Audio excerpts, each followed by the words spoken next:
চলে এসেছি মাটির নিচ থেকে খুঁড়ে ডিম বের করতে। তো দেখুন গাইস, আজকে মাটির নিচে ডিম পেয়েছি, তার টুকুরি আর একটা ডিম। গাইস, আমার উঠানে মাটির নিচে ডাইনোসরের ডিম পড়ে থাকে। তো কিছু ঝিনুক তুলে নিচ্ছি, যেহেতু সমুদ্র সৈকতের পাশেই থাকি, তো বাসায় চলে আসলাম। তো শামুকগুলোকে উপরে রেখে আটা নিয়ে নিচ্ছি। তো গাইস, আজকে কি বানাবো বলুন তো? চিনি দিয়ে আটা মাখিয়ে নিলাম।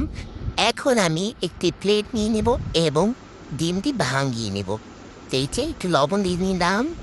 তো এখন আমি ডিমটাকে ফাটিয়ে নেব। সেই ডাইনোসরের ডিম। এত বড় ডিম কখনো দেখেছেন আপনারা? দেখেন নাই, তাই না? দেখবেনই বা কীভাবে? এটি খুবই অসাধারণ একটি ডিম।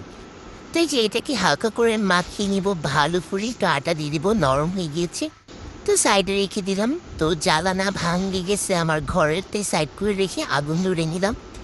তো এখন ঝাড়া দিয়ে নিচ্ছি, কারণ আপনারা জানেনই আমার ময়লা একদম পছন্দ না। আর এত ভূমিকম্প হয় আমার বাসায় যে আমার জানালাই ভেঙে গেছে। তো এই যে এখন মাটির মধ্যে কড়াইয়ের মধ্যে মাটি মাখিয়ে নিচ্ছি গাইস। তো গাইস কি আর বলবো? তো গাইস, আমার ঘরে খালি ভূমিকম্পই হয়। তো এই যে আগুন ধরাই নিতেছি, তো এই যে কড়াই বসিয়ে এখন তেল দিয়ে নিব। তো এই যে সয়াবিন তেল, তো এই যে সরিষার তেল, দুটো মিক্স করে দিলে খুবই স্বাদ হয় খেতে।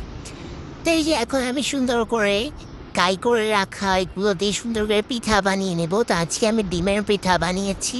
তো এই যে গোল করে নিলাম। তো গোল করে এই যে সাইডে রেখে দিয়েছিলাম, সব নিয়ে এসে বসলাম। তো এখন দিয়ে দিব সুন্দর করে গরম তেলে। তো এই যে আমার গরম তেলে দেওয়া শেষ, এখন আমি একটু লেড়ে চেড়ে নিব। এই তো এখন এই বাকিগুলোকে তুলে সুন্দর করে নিয়ে নিলাম। বলেন তো কি করব? এই যে এখন ঢাকনা দিয়ে নিয়ে পাশে ভাবিকে দিয়ে আসবো। আমার বাসায় তো ফ্রিজ নেই, তো কি আর করবো, পাশে ভাবিকে দিয়ে আসলাম। তো এখন আমি লেড়ে চেড়ে নিচ্ছি আমারগুলো।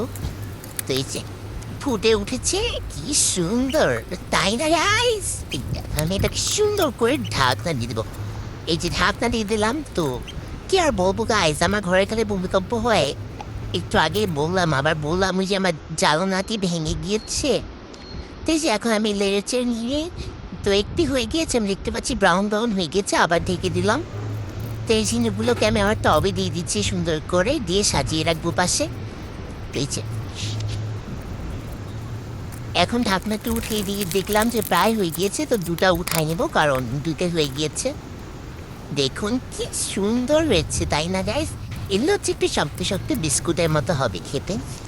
দেখছি সুন্দর করে উঠিয়ে নিচ্ছি, তা আবার লেড়ে চেড়ে দিলাম।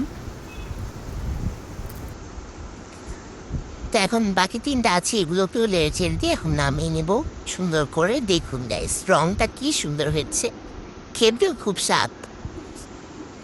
আপনারা একদিন আমার রেসিপি দেখে খেয়ে নেবেন, হ্যাঁ, মানে বানিয়ে খেয়ে নেবেন। তো আমি এটাকে নামিয়ে চুলায় ফু দিয়ে নিলাম।